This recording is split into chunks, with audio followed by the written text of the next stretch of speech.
Genesis chapter 36 verse 1 hanggang 43. Ang mga nagmula sa lahi ni Isayo.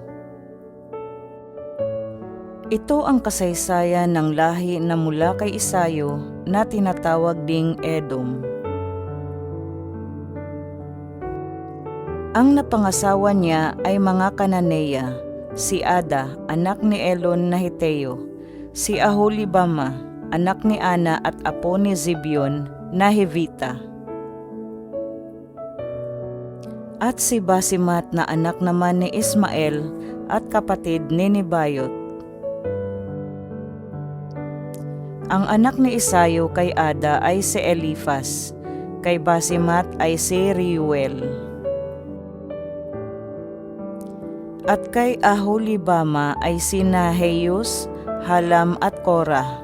Silang lahat ay